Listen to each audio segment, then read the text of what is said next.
Good morning, friends. What crazy weather. It's beautiful and sunny today. You can see I've got my arms exposed. I like getting that sun on me. So what? We spent most of the week foggy. I mean, much yesterday you could barely see. We went up to get mail. Well, and there's some videos. You can go look for them too. But drove home in the fog and you could barely see going up, and it got worse on the way home, and it's not that far. The week before, a week ago, in the week, almost 2 weeks before that, we were at like -20 almost every day. And this morning here we are, bright and sunny. The air still feels great. It's supposed to get up to almost 40, and it's supposed to stay there the next week or so. What'll actually happen, your guess is as good as mine.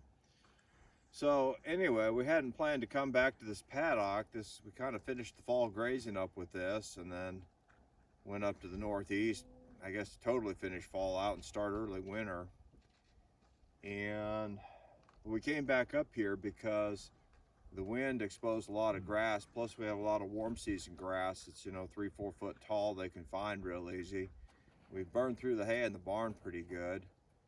The paddock we normally go to in the winter, it's buried beneath 1 to 2 foot of snow, more in places, and we'd have to make them dig, which they would, but this stuff's easy to get to, and a lot of it's just plain swept clean. In other areas, like I said, the warm season grasses are still sticking up, and they're able to just eat them without digging at all. And then they do that, then they kind of dig around the base and eat around the base too. So it's just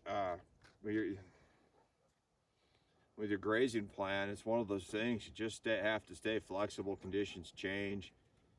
You probably have some sort of rotation, some sort of plan you work through that's pretty much the same year after year, but you might tweak it a little bit as you go each season. And like right now, you might tweak it a lot. I mean, we never come up here in the winter, and here we are.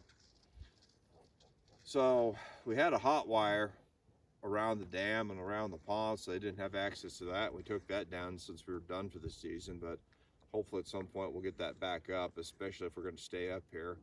Anyway, it's one of those things we're watching on a day-by-day basis. We're going to have to take off after some supplies. We'll probably put them somewhere else while we're gone, and back in the northwest. I said northeast earlier, excuse me, forgive me for that, but just stay flexible, stay adaptable. So anyway, they're doing pretty good. They look pretty good. They're finding enough to eat. I know after 2 weeks in the barn, they didn't really want to go back out and graze. They wanted to just keep eating that hay that mysteriously appears from above, out of the barn loft. They don't really understand there's not an unlimited supply up there. So yeah, that's about all for now. I hope everybody has a great day, and we'll talk to you later. We're gonna go work in the shop this morning. We'll get some sun shining in through that east door.